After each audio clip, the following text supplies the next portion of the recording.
It really is a global problem. It really is. And So there's what a do you lot of think we money can that can be do? made from it. Yeah. What do you think we can do? That's why they're afraid of actually taking care of people, you know? That's scary. We vote for someone who is afraid to take care of us. They're buying political influence. They're just buying our politicians.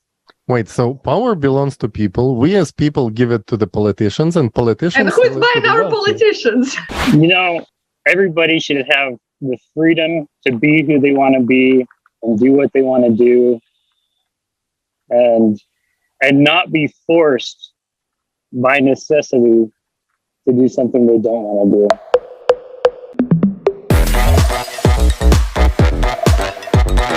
Hey, what's up, everybody? Welcome to the Creative Society TikTok show. Today I have my beautiful co-host Olga with me. Hello. Yeah, and today we have a very special guest all the way from Utah, Salt Lake City, Jaron. Hello, everybody. Good to see you. How's it Jaron, going? tell us your location. Where are you? I'm at the International Peace Gardens right now in Salt Lake City, Utah. That's really awesome. nice. It's beautiful. Yes. And tell us more about your background. What do you do? I do a lot of different jobs. I don't really take pride in my work right now, but I just do like normal I'm like everyday normal, working American. working American. That's right. Just I've done a lot of different jobs. Just regular bottom of the totem pole jobs. That's me for now. We call it middle class hero. You don't say that way. You're the person that America should be stand for, but stands on the shoulders of heroes like yourself. Right. So Yeah. today we have a set of some TikTok videos which recently got some pretty decent amount of views across different platforms, and we would like to watch them all together with you. For you, it might be the first time you're going to be watching them, or if you have seen them before, in case, just let us know and tell us what you think about it and what are your thoughts. And we want to, the ones you're gonna be watching for the first time, we want to see your reaction to, like, are those facts shocking to you, or what do you think? Like, did you know that this happened in here, this happened in there, and sometimes even in different states, sometimes maybe even in your own state? Yeah, and before we start on the first one, Jaron, tell us about how did you find out about the Project Creative Society? How did you get involved? Like, tell us like a little bit of the story there. You know, before I was involved with the Creative Society, I was involved with another group called the Humanity Party, and from there, we weren't having a lot of luck really influencing society. So I branched out, and I just started trying to influence people wherever I could. I moved to like the People's Party, which is a progressive political party that's trying to get going in America. And I tried to just influence them around they had a political economics circle of people that would just chat about economics. And so I was on that little circle, just chatting it up with those people. And then sometime during this, I found Carolina Streamwild in one of Andrew Yang's Facebook groups.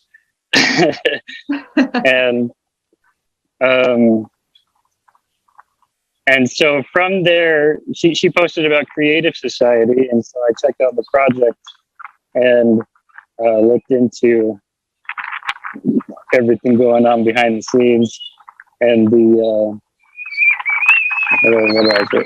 Well, here you are. And I watched the conference, United We Can. That was one of my favorite conferences. So here we are.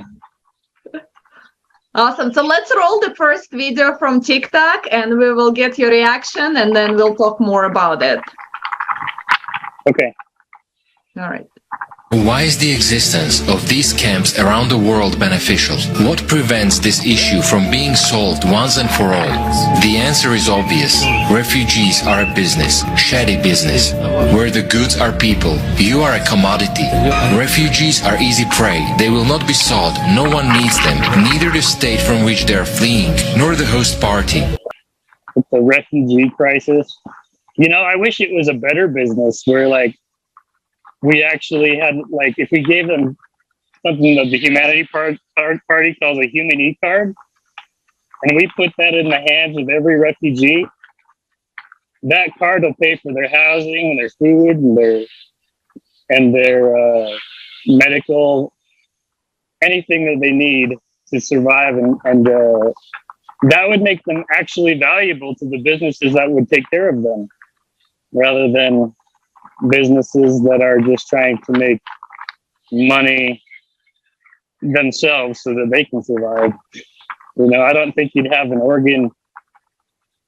organ selling business from people who aren't themselves trying to survive in some way. That just seems really cruel. You know? And you know what? I just learned that there is 100 million of refugees in our world. So that's a huge number. That's not just like few sprinkled here and there. It really is a global problem. It really is. And so there's what a do you lot of think money we can to be do? made from it. Yeah. What do you think we can do? It's as at the level of governments can solve that problem if they would decide to fund the monetary resources to pay for helping those people. And that's, you know, like in America, we've got Section 8 housing and food stamps and these social programs that help some people, although they're a little bit restricted, rather than the way they should be, which is available to everyone. But if we made those kinds of programs available to everyone on planet Earth, and we just said, we're going to fund it 100% of anything you need, then the businesses can come and take the business of the people who need that, anything that, whatever they need provided for them. They can go and they can swipe a card at Walmart and get the food they need. Or we could even have a program. This is one of my favorite ideas for a program. We can have all-you-can-eat buffets all over the world. You go. Oh my God! Sign me up! I want that. You go into an all-you-can-eat buffet once a day, $15 a day. You swipe your card at that buffet, and you can eat whatever. Especially, you might have nutritional experts trying to make it so that it's actually healthy for the human body, but that's the point. If you're going to eat for free, it should be healthy food. Yeah. Because we need some kind of incentive to eat healthy, right? Right. It's actually a great idea, and we should be setting this kind of goals. Like, you know, when 20 or 30 years ago, they were talking about, oh, we're gonna stop the fridges on frying gas, and we're gonna fight the holes in ozone layer, and then we're gonna suck out all the CO2 out of the atmosphere. I'm like, what are these guys talking about? But now we see so much money going towards those things. So I'm like, instead of sucking some molecules out of the air, maybe we could provide food. Yeah. And yeah, it's a real deal. Hey, no more refugees. Let's provide food for everyone, good conditions, livable. Like, let's do that. Because the point you brought on is that we as a country, United States, we don't even have a goal that we're going towards. At least I don't know what that goal is. I don't know if you guys know what the goal is of United States. Oh my gosh, it's raining there. It's raining pretty hard right now. Oh, nice. Oh my gosh. Okay, So, Jaron, we don't what do you think the goal is of United States? I'm thinking the goal of the United States right now is to spread democracy around the world, like at least it's been for the past like 20 years, but without no obvious reason. Like, we don't even have it here in the US. So what are we spreading? And did we ask those people, do they even want it? Like there was a hilarious thing, like when the former president was answering questions, and they asked him, "Oh, we got into Afghanistan. Why do women still wear in their, traditional clothes that's covering parts of the body?" And he says, because they want. We asked them, and they don't want to take it off. They used to wear it, and they love it. Like, what are we supposed to do there? So maybe people want to live the way they want to live. And if you want to provide them better healthcare, better education, better food, yeah, then please do. But don't try to push your cultural values, which not everyone even agrees on in your own society, onto somebody else. This export of democracy just simply didn't work, because it always comes with some side effects, I would say so, and usually to the economy and to the unity of countries which were affected by so-called spreading of democracy around the world. So it would be cool to actually have our assets, have our money working for the economy of the US, create a beautiful, thriving society here in the US, and show the example that it's possible, that self-governing society where people actually have freedom, not just delegate this vote once every 4 years because some pop star or Eminem says, "Oh, I voted, I have the sign." Yeah, that's great, but you give away your power to somebody else. How about you actually participate in decision making on local level, on city level, on state level, on governmental level? I still want to have contact with the officials who execute the power once I delegated them my voice to them. And technologies allow us to do that. So I would like. What do you think the internal goal is for United States? I think most people who are actually involved are in a bubble, right? And if you're a politician and you're serving the interests of some business people that are lobbying you and whining and dining you, they're going to say, "Well, we've got these resources to help with this problem," and you're like, "Okay, well, we're going to try to write this into a bill. Maybe we can string." But they're not thinking big picture. They don't really understand. As the country, we don't have a goal, right? Like it used to be, we're gonna put man on the moon, and now that goal was complete. So what's the next goal? Like, what are we doing? Are we gonna provide the democracy here so everybody is fed, everyone is happy, everyone has job that they love, and if they choose not to work, they're still taken care of? Like, what's the next goal? Mm-hmm.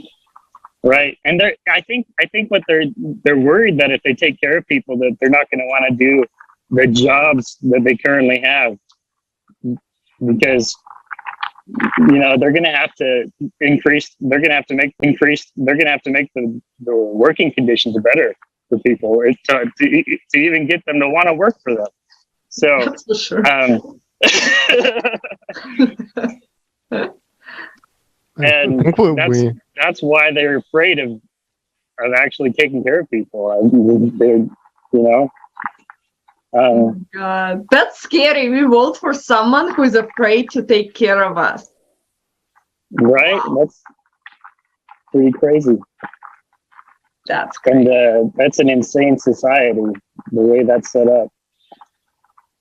Well, yeah, we need to change that for sure. We need to put the power back into hands of people, because we're smart enough to make decisions that will benefit us. Exactly. That's right. Yeah. Let's have a little bit more faith in the humanity, in the people themselves, and their ability to actually make decisions for themselves. Because everyone's like, "Oh, these people, they don't know." Well, people have been surviving, despite politicians, not thanks to politicians, but despite them for so many years.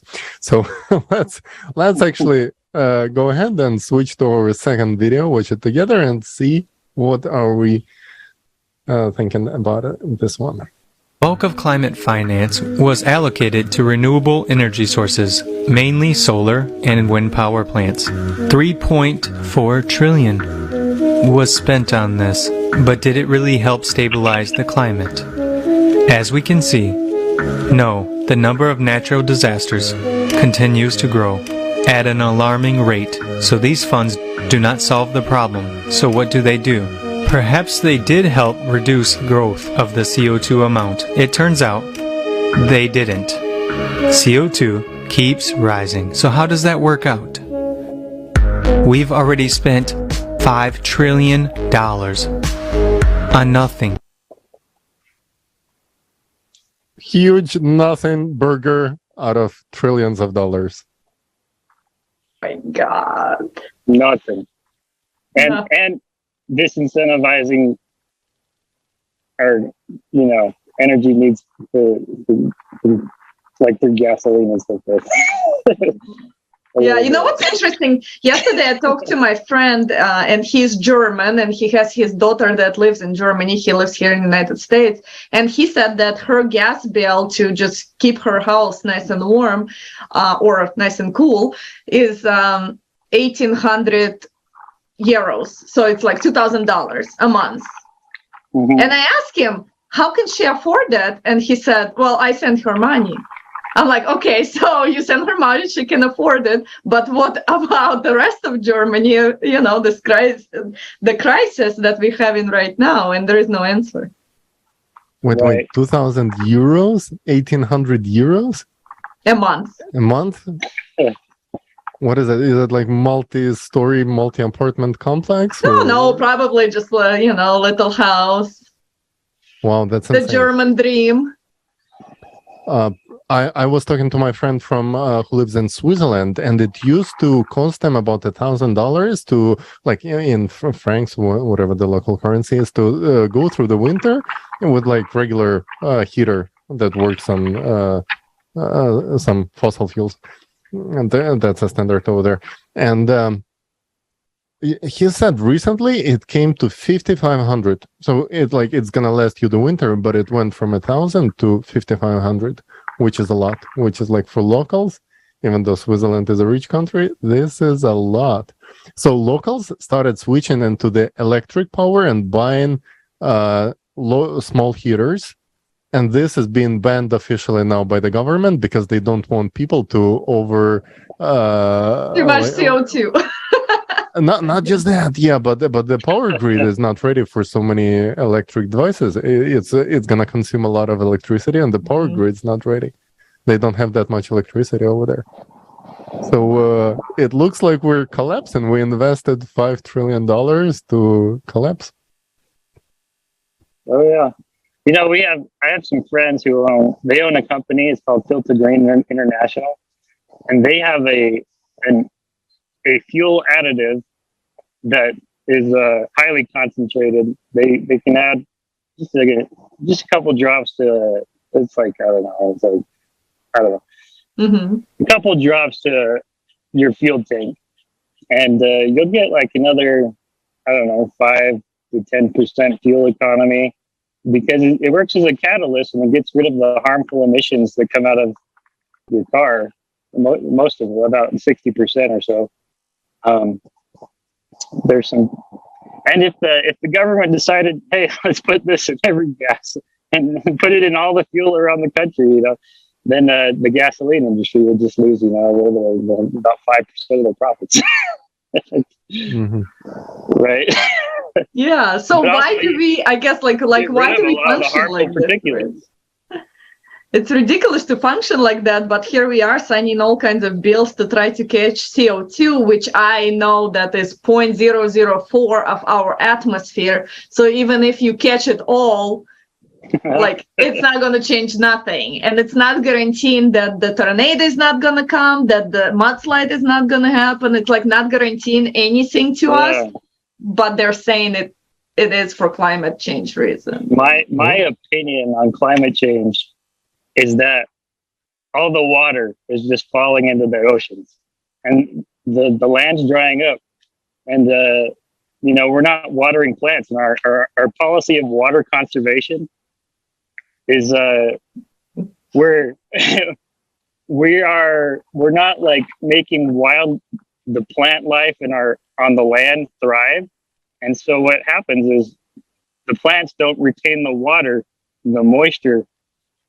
And water itself is a high heat. It has very high heat capacity. So when the sun is shining on an area with lots of water in it, or it has a lot of plant life, you're going to have stable temperatures most of the time. or if you live like in California and you're right next to an ocean, you have more stable temperatures between night and day and summer and winter times, maybe. Well, especially in San Diego. But the idea is that if you live in a desert, you can have extreme temperatures, and if you look at the world maps, everything's just drying out. It's starting to look like a desert everywhere. Yeah. And Absolutely. Lake Mad, and the one that's watering more than half of California, is getting dry. It's like on the maps. I don't know if you've seen the maps of 2017 and 2022. They are drastic changes. And we've been talking to the people who are also saying that there is a huge processes going on inside of the Earth. So more and more often we see in the reports of huge cracks in the Earth crust appearing and the whole lakes disappearing in like matter of like days and weeks, and what's left on the bottom of the lake is just a small hole or crack through which the whole water has been gone. And same things happening with the waters all over Europe right now. They have this super they're drying up. huge problem with lack of water in their local rivers. They call those hungry stones. There are stones on the bottom of the rivers that says if you see the stones, it means you're gonna Start have no crying. crops. Yeah. You should cry. yeah. But like that's super sad. Like we're losing water. We have people that don't have even access to the water, and then we have CEOs of companies saying that the water should not even belong to people. It should belong to a corporation. Like, are we crazy? Like, is this a real life, or are we in a circus act? We need to get on the water lobby. Mother Nature should lobby for herself, right? Or I don't know. Right. No. I think the Association of Mental Health should lobby for improving the mental health situation of people, to actually show them that, guys, you have to unite and build society which is based on human values, not the monetary values. Otherwise, we're just not gonna make it. Like, how much more obvious could it be by now? But I don't know. Yeah. Maybe yeah.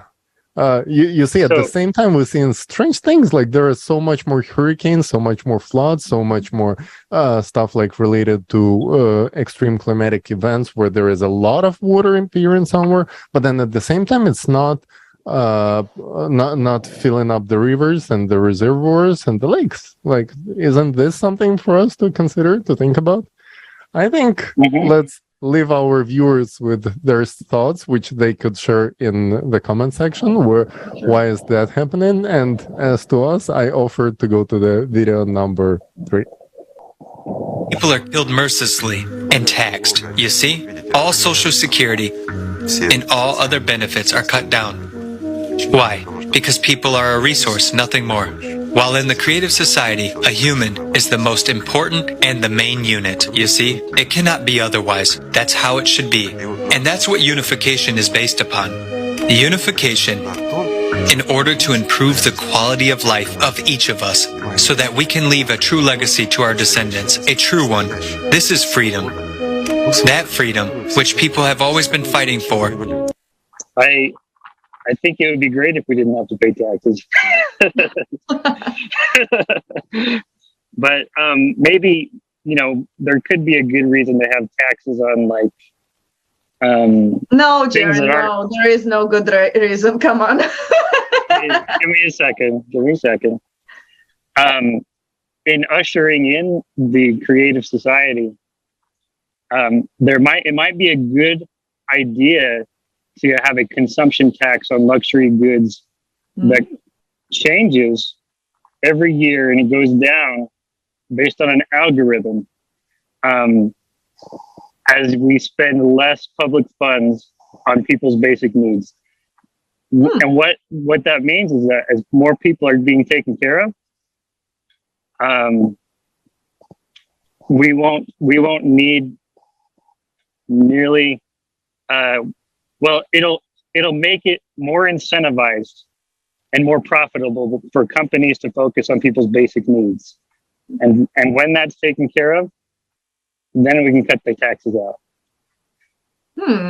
I like that transition period. Yeah.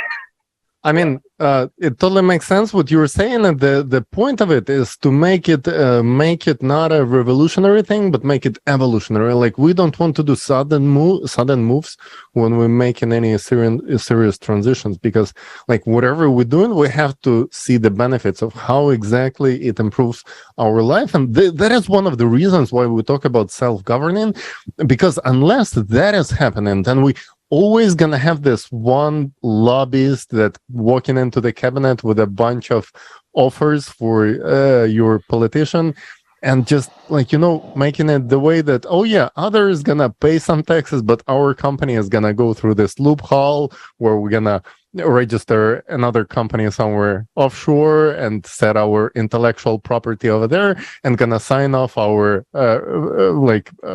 whatever we make in profit as if we would pay it for the intellectual value to that country. And this is what most of the American tech companies are doing. And not only tech, this is the primary reason why everyone is having an office somewhere in Europe, especially Ireland, because it's a huge loophole not to pay taxes here in the US.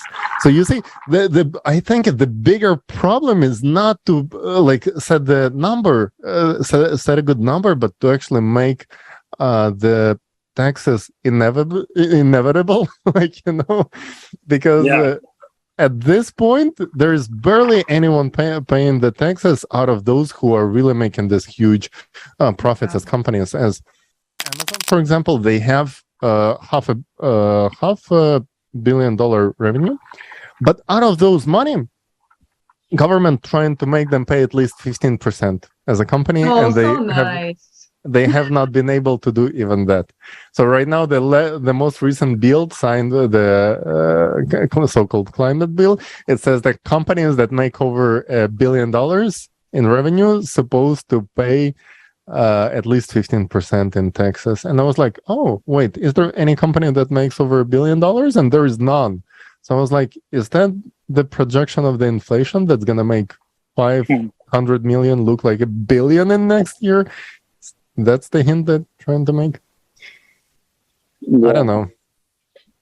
If people would agree to it, but I don't think it'd be a while if we could get a worldwide inflationary law that mitigates inflation on the products that you produce, and makes it so that your company has to produce and sell more goods in the market. You have to gain the business of the people.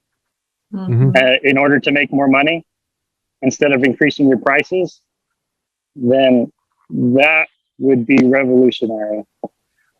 Yeah, it's actually very interesting. The very same climate bill says we're gonna take 7,500 of tax credit for each person who buys a new electric vehicle.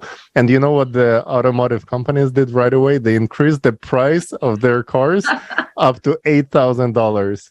So like, they're gonna make this money, but you're gonna pay even more, which is like, to me it sounds like, oh wow, it's a scam. It's a scam, you guys. It's not a bill, it's a scam, like, really. And no one is winning. Like, really, if you look at it, like every bill and I don't know why they're on such a bill strike right now, because it seems like there's a new bill coming out every week, but none of that actually benefits my life. None of it. My life, or the life of 300 plus million Americans that live here. So why are we shooting those bills out? Jaron, your feedback? What's going on? Well, it's because there was a study done about policies that get passed.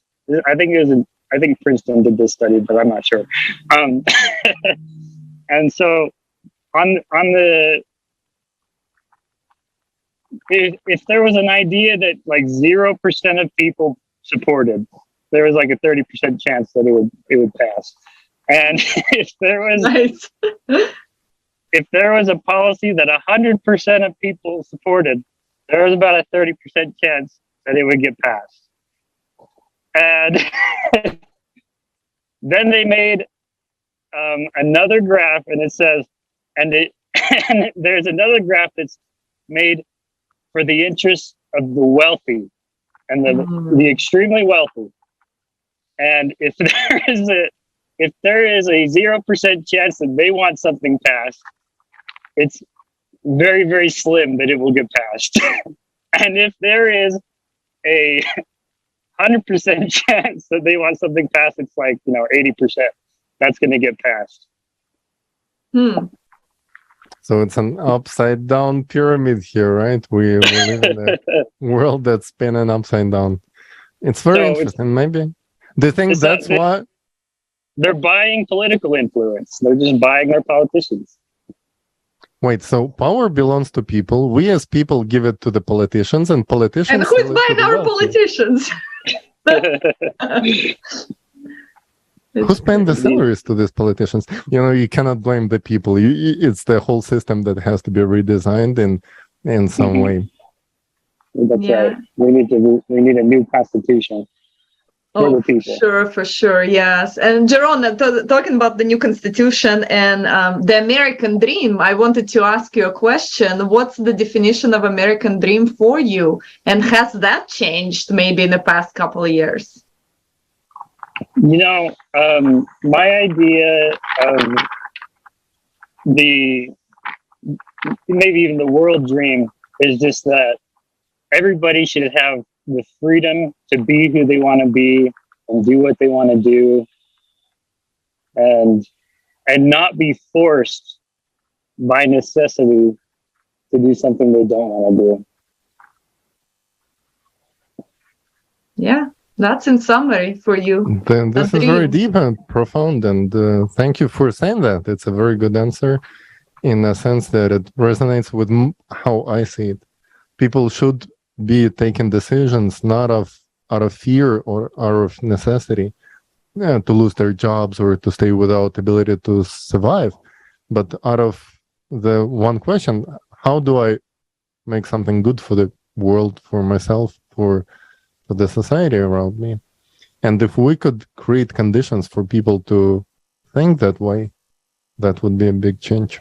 Yes, and we can with a creative society. And the creative society is the American dream, is where everyone is taken care of, and actually human life is number one priority. So I think that's the piece that we all missing, is that we're trying to focus on money, we're trying to focus on products, we're trying to focus on profits, but we forget that we are all human beings, and it's so important to just unite under this one idea of building a society around human beings, not around someone's ego, profit, and whatever, interests they have. So that's why I advocate for creative society, like every day, creative society. We're doing it. We got just spread information. And Jaron, what's your feedback on the creative society as a format? I like where this is going, and I like the culture around this. It's a very good culture.